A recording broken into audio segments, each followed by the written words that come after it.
In this chapter, we finally got to see Loki make his appearance. Compared to the silhouette we saw back in the Whole Cake Island arc, his design has changed quite a bit. And in my opinion, he looks a lot cooler now. While it's possible this is just a simple design update like what happened with Kaido, I personally think his personality might have shifted due to a certain event, which could explain that change. It's also revealed that Loki ate a legendary devil fruit.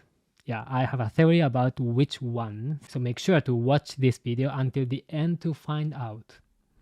By the way, the very first video that helped the Dawn Dusk channel grow was actually about Loki. Yeah, do you remember? Unfortunately, based on what we've learned in this chapter, the theory that Loki is the man with the burn scar protecting the road poneglyph on Fishman Island seems less likely. However, since Jinbei appeared to know Loki's name, there's still chance, so I'm looking forward to seeing how things develop. In this video, I'll be analyzing chapter 1130 from the perspective of a native Japanese speaker who also holds a degree in economics.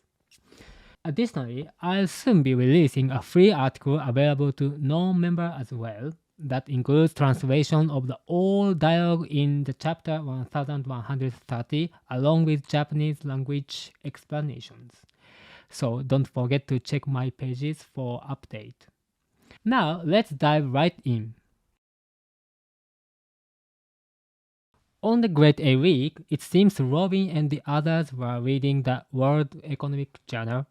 What was revealed here is that both Dorry and Brogy now have bounties of 1.8 billion each.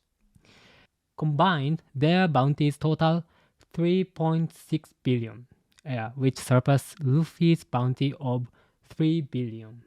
However, Shanks' bounty is over 4 billion. This creates a nice balance where their combined bounty exceeds Luffy's, but still falls short of Shanks'. By the way, Robin mentioned that prices, inflation, have changed drastically over the past 100 years. In our world today, most major countries' monetary policies aim for an inflation rate of around 2%. In the One Piece world, fiscal policy seems to be decided by the fiscal god, Nasujiro. However, we don't yet know how handles monetary policy. Whoever it is, Robin pointed out that prices have risen significantly compared to 100 years ago, which suggests they've managed the economy very well. In contrast, Japan, which has seen almost no inflation in the past 30 years, could learn the thing or two. We need Nasujiro now. As a side note, I studied European economics during my time at university, so now seems like a good opportunity to put some of that knowledge to use. Let's try to estimate what Crocodile's bounty might have been when he was a young pirate. Dorry and Brogy's bounty 100 years ago were each 100 million berries. Now they've been raised to 1.8 billion, which is an 18-fold increase. If we assume their bounty have simply increased 18 times over the course of 100 years, ignoring their recent achievement in the Egghead incident, we can use that as a basis. Crocodile is said to have joined the Shichibukai in his early 20s. In Japanese, 20代前半. 20代前半 generally refers to the age range from 20 to 24. For simplicity, let's assume Crocodile joined at the age of 21. To calculate the multiplier for the price from 25 years ago, assuming that price have increased by the factor of 18 over 100 years, we can approach it by considering an average annual growth rate over the 100 years and then apply that to 25 years. To calculate the annual growth factor, we use a formula for compound interest. I'll show you this formula. growth factor is calculated like this. Yeah, here. It's 18. Like this. Yes. And solving this R, the annual growth rate.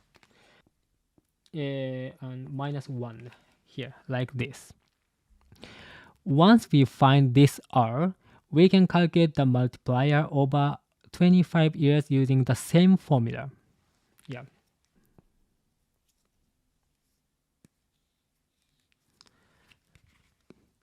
Yeah, we can insert 25 here. Yeah. But calculating this formula, it takes a lot of time. That's why I skipped here. Now, the price from 25 years ago would be multiplied by approximately 2.06 to convert it into its current value. Yeah, this means that price have roughly doubled over the past 25 years. So if we apply 2.06 multiplier to Crocodile's bounty of 18 million berries from 25 years ago to adjust for today's value, current value, it would be 164.8 million berries. And when Kuma joined the Seven Warlords Shichibukai 4 years ago, his bounty was 296 million berries, which adjust to today's value would be 307.84 million berries.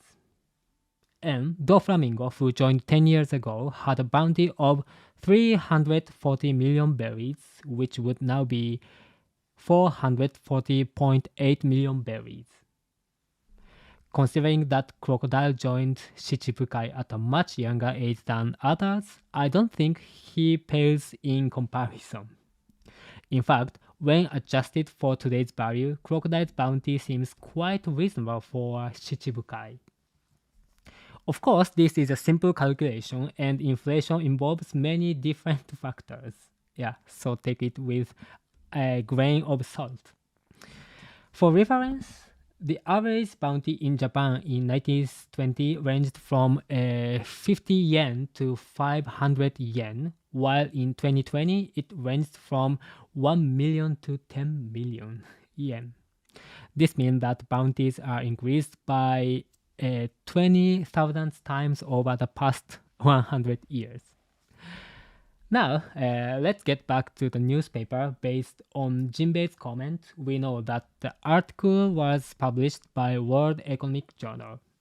It seems likely that this paper has monopoly on the news market in One Piece world. I'm sorry, I'm talking about economists. Meaning that most of world's information is controlled by Morgans.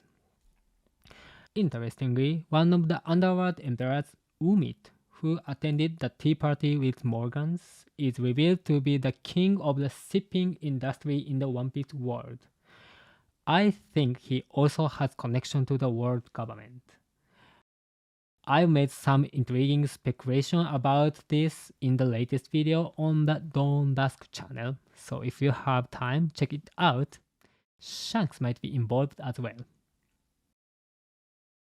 Another interesting detail that was revealed here is the X mark. Yeah, while Luffy's hand in the photo is blurry, the X mark is clearly visible, which suggests that someone deliberately added it during the printing process. Luffy previously used the code 3D2Y written in his arm to send messages to his crew, his nakama. This time, it's safe to assume that the X mark is also a message directed at someone. Yeah, it's likely that this is a message from Bibi to the Straw Hat Pirate. The fact that group reading this newspaper includes members who don't share this secret code makes it all the more clever. Yeah. In the previous video, I predicted that BB might rejoin their journey based on how the Straw Hat Pirates has been split up. Yeah, Luffy to Chopper, in Elbaph, on ship, from Robin to Jinbei. It seems like that prediction is starting to come true. However, there are some questions here. If this really was Vivi's doing, why would she go to such length? What is that she wanted to convey? I believe she wants to return to the Straw Hat crew. Yeah, it's simple.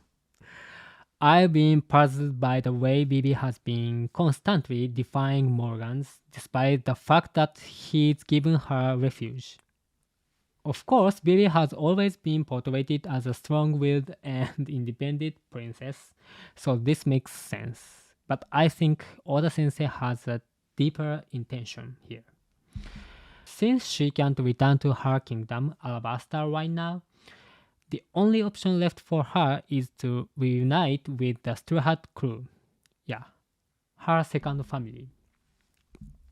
Honestly, given that Vivi has already been captured by the world government without reason once, I doubt she'd hesitate at the idea of becoming a pirate at this point. So, she likely wants to part ways with Morgans, who doesn't align with her ideas, and join back up with Straw Hats, which is why she sent this message. The Straw Hats were worried about Vivi after leaving Wano, so if they receive this message from her, I think they'll decide to go and find her. However, as mentioned in the Dawn Dusk channel's previous video, yes, there's also real possibility that the worst might happen and they'll only realize the message after she's already been captured by the world government, especially Itsumade. In this chapter, Loki made a shocking appearance and he is described by the giants as follows. 悪の限りを尽くすそいつ. He's a man who indulges in all kinds of evil. Yeah, this phrase sounds familiar. It's similar to how Kuma was described in the past. A man who committed all kinds of astros. Oh, I'm sorry about that. Atrocities. No, a man who committed all kinds of atrocities. I'm sorry for Astros and Astros fans.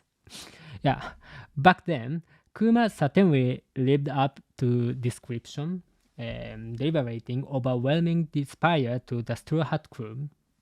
However, it was later revealed that his actions, including his one-man revolution and his time as a pirate, were all for sake of the people of the Soviet Kingdom and his daughter Bonnie. Similarly, there may have been some tragic event in Loki's past that turned him into this man of evil.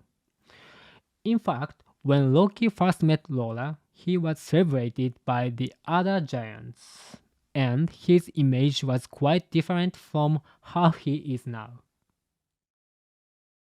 Interestingly, Loki in this chapter has his hair tied in 3 knots, the same hairstyle as Lola. This hairstyle was also an important detail in distinguishing Lola from Chiffon. This suggests that Loki's turn towards evil may have been influenced by being rejected by Lola. Yeah, as they say, 恋はいつもハリケーン. Love is always a hurricane. Yeah, and this time the hurricane seems to have gone in the dark direction. It's mentioned that Loki was captured and crucified a few years ago, but recently he apparently tried to escape. Perhaps he heard about the marriage between Lola and Gotti, and his outburst in response to that news led to the current situation. Do you remember the Viking pirate? Yeah, that appeared in this short cover story in Beji and Chiffon. And it's likely that their name is derived from the common Viking.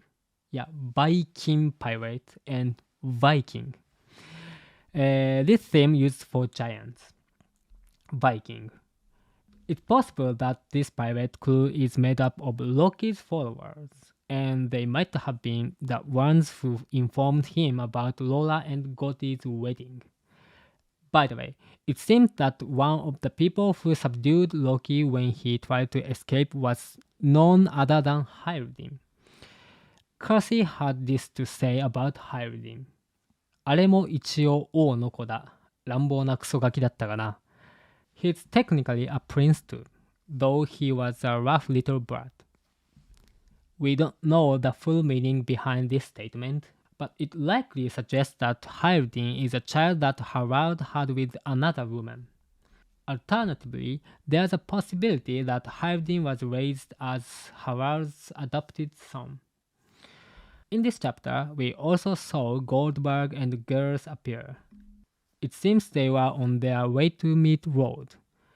In Rod's last appearance, he was portrayed as a quirky character with an otaku-like way of speaking, and it seems the other giants view him that the way as well.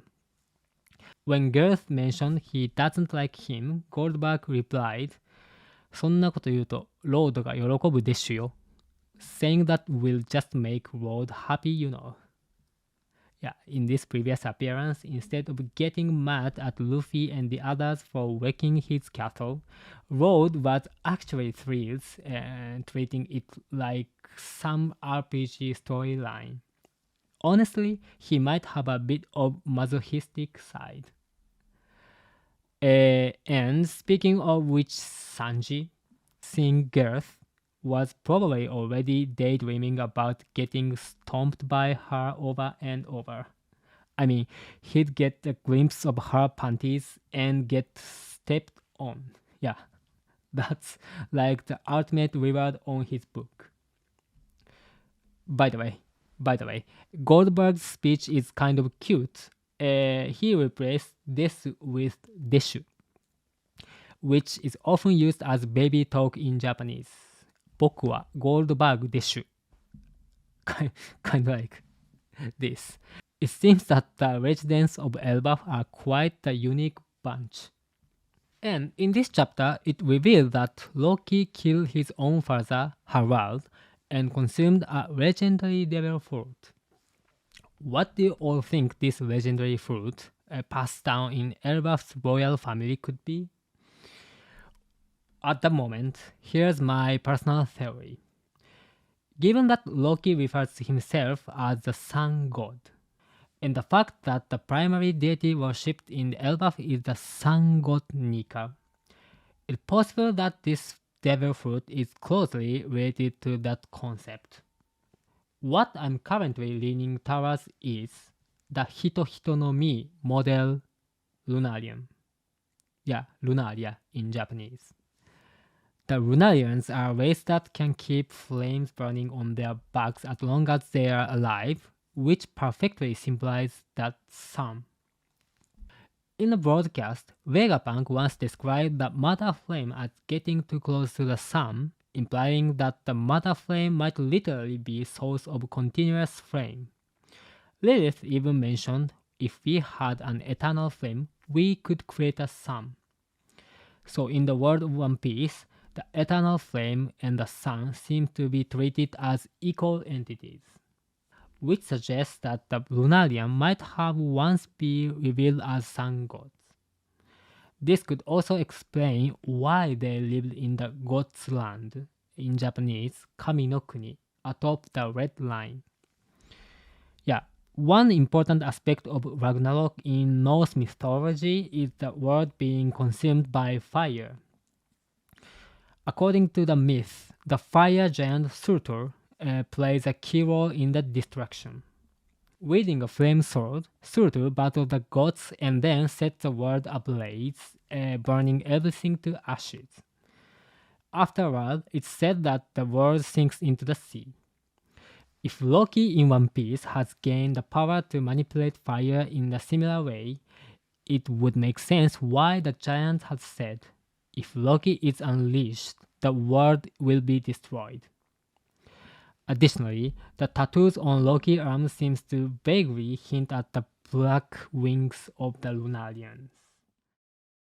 Yeah, at the moment, he is likely restrained by Sea Stone, which prevent him from using his powers. But if Luffy accidentally releases him, Loki could end up being a giant with the power to literally burn the world to the ground.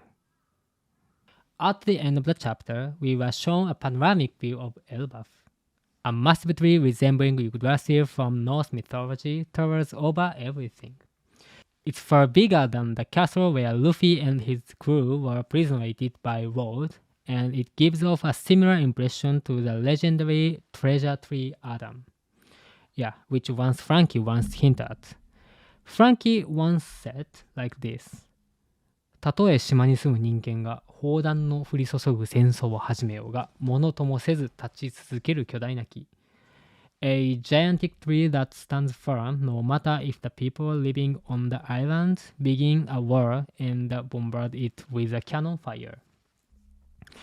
Given that Loki describes Elbaph as the strongest kingdom that once thrived on constant warfare, and considering the large cannons installed in the area, it's possible that this giant tree is indeed the treasure tree Adam. And waterfalls fall down from the tree, which could explain the shadow we've seen whenever Elbaph was previously depicted.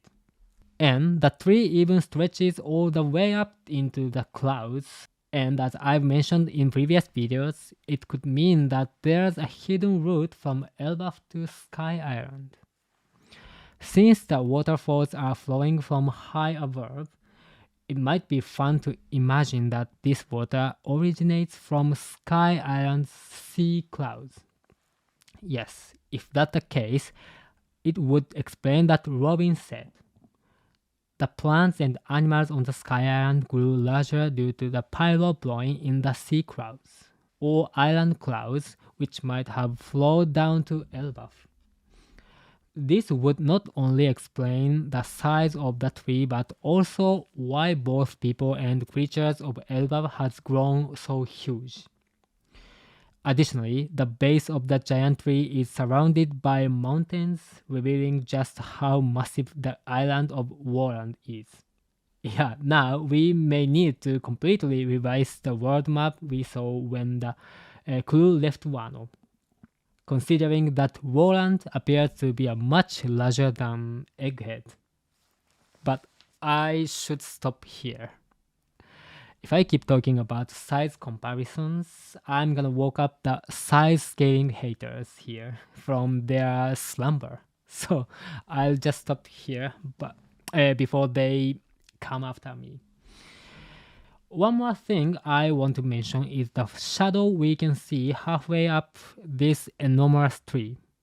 It's quite small, but next to what seems to be a castle, we can spot building design similar what we saw during the Whole Cake Island arc.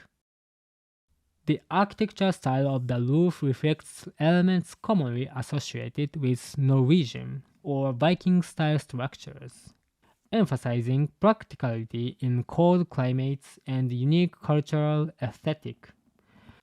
The roof has extended pointed gable with parts protruding beyond the wall of the building. This detail seems to have been intentionally drawn in the latest chapter. While we can say for sure if this is the same village shown in the Big Mom's flashback of Elbaph, it's safe to assume that, like Wano, Elbaph is packed with interesting geographical features. If anyone noticed anything else, feel free to share your thoughts. That wraps up my discussion of the chapter 1130 of the One Piece.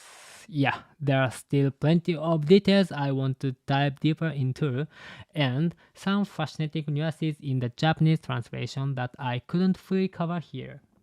So if you are interested, please check out my page for more insights on Patreon. I believe the content will be especially useful for those who post about One Piece on Instagram, TikTok, Elon X, or YouTube. And I also have some suggestions for anyone who is creating content about One Piece, so feel free to reach out to me via email, Instagram, or Elon X. Yeah, direct message on Elon X. Yeah, I've already got ideas for what I want to post on Dawn Dusk based on this chapter, so I'll be working on the script now. Yeah, catch you later.